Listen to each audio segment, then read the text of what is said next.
ခေမင်္ဂလာပေါင်းနဲ့ပြည့်စုံတဲ့နေလေးပေါ့နော်ကျွန်တော်ချင်းမိတ်ဆွေလေးတွေအားလုံးပဲဒီဗီဒီယိုဖိုင်လေးကနော်ဒီဗီဒီယိုဖိုင်လေးကကျွန်တော်တို့အခုနော်ဒီ channel လေးကိုတွေ့ရင် subscriber လုပ်မယ် like လက်မှတ်နှိပ်မယ်အသေးလေးတွေပေးမယ် comment လေးတွေရေးမယ်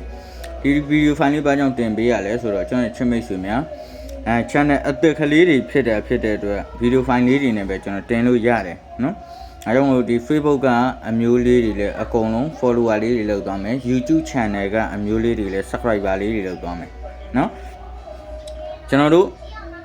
ဒါ8လပိုင်းပေါ့နော်8လပိုင်း10ရက်နေ့ကနေ14ရက်နေ့အထိကိုမပြောက်တဲ့ပတ်သီးလေးတွေပေါ့နော်မပြောက်တဲ့ပတ်သီးလေးလိုက်မဲ့ချင်းမိတ်ဆွေလေးတွေအတွက်ပတ်သီးလေးပြောပေးမယ်ဗရိတ်လိုက်မဲ့အမျိုးလေးတွေအတွက်ဗရိတ်ပြောပေးမယ်နော်ဗရိတ်ပြောပေးမယ်နောက်တစ်ချက်အခွေလိုက်မဲ့ချင်းမိတ်ဆွေလေးတွေအတွက်အခွေပြောပေးမယ်နော်မိမိတို့ကြိုင်းနှစ်တတ်တဲ့ဟာကိုလိုက်ကြိုင်းနှစ်တတ်တဲ့ဟာဗရိတ်ကိုလိုက်မဲ့အမျိုးလေးတွေဗရိတ်ကိုပဲလိုက်အခွေကိုလိုက်မဲ့အမျိုးလေးတွေအခွေကိုပဲလိုက်နော်မပြောက်တဲ့ပတ်သီးဆိုရင်ကျွန်တော်တို့ဒီတစ်ပတ်မှာချင်းမိတ်ဆွေများကိုကျွန်တော်ဘာကင်ပေးထားလဲဆိုတော့ကျွန်တော်1ပတ်သီး2ပတ်သီး3ပတ်သီးဆိုပြီးတော့1 2 3ပတ်သီးမပြောက်တဲ့ပတ်သီးနော်ကြိုက်နှစ်တက်တဲ့အလုံးလေးတွေကိုလိုက်လို့ရအောင်လို့မိတ်ဆွေတို့တင်ပေးတာဗရိတ်လိုက်မဲ့အမျိုးလေးတွေကဘာဗရိတ်လိုက်ကမလဲဆိုရင်2ဗရိတ်ခွန်ဗရိတ်နော်ခွန်ဗရိတ်2ဗရိတ်ကိုတေချာစာလို့လိုက်10ရက်နေ့ကနေ14ရက်နေ့အထိနော်ဗုဒ္ဓဖူးနေ့ပိတ်တယ်နော်ဗုဒ္ဓဖူးနေ့ပိတ်တယ်10ရက်နေ့ကနေ14ရက်နေ့အထိမပြောက်တဲ့ပတ်သီးလေးဒီ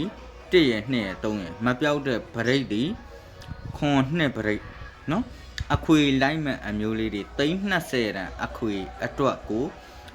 ဓမ္မမြင်သားလေးကပြောပေးသွားမယ်1345ဆိုတဲ့အခွေ320တန်အခွေနောက်တစ်ချက်တူးဒီမှာကျွန်တော်ရဲ့မိတ်ဆွေလေးတွေဗီဒီယိုဖိုင်လေးကိုပြီးဆုံးနိုင်အောင်ကြည့်တူးဒီမှာတသက်စာအခွေဆိုတာရှိတယ်မလိုက်ပြီးတော့မှတ်ထားမယ်နော်တူးဒီမှာတသက်စာအခွေအဲ့ဒီတသက်စာအခွေကဘာတွေလဲဆိုရင်ကျွန်တော်ရဲ့ချင်းမိတ်ဆွေကပိတ်ရက်ရှိတဲ့အပတ်တိုင်း3-1-2-3အခွေမဖြစ်မနေလာတယ်1-2-6အခွေမဖြစ်မနေလာတယ်နော်ရက်ပြည့်ထွက်တဲ့အပတ်တိုင်းမှာ6-8-9အခွေလာတယ်အဲ့ဒါတသက်စာအခွေနော်တသက်စာအခွေဖြစ်တယ်နော်မိမိတို့ကြိုက်နှစ်တက်တဲ့ဟာလေးတွေကိုတော့ကံကောင်းခြင်းတွေပိုင်ဆိုင်နိုင်ကြပါစေ10ရက်နေ့ကနေ14ရက်နေ့အထိပါမိတ်ဆွေတို့ကြိုက်နှစ်တက်တဲ့ဟာလေးတွေကိုလိုက်ပါဗီဒီယိုဖိုင်လေးကို share သွားမယ်နော်ဗီဒီယိုဖိုင်လေးကို share သွားမယ်များများ share သွား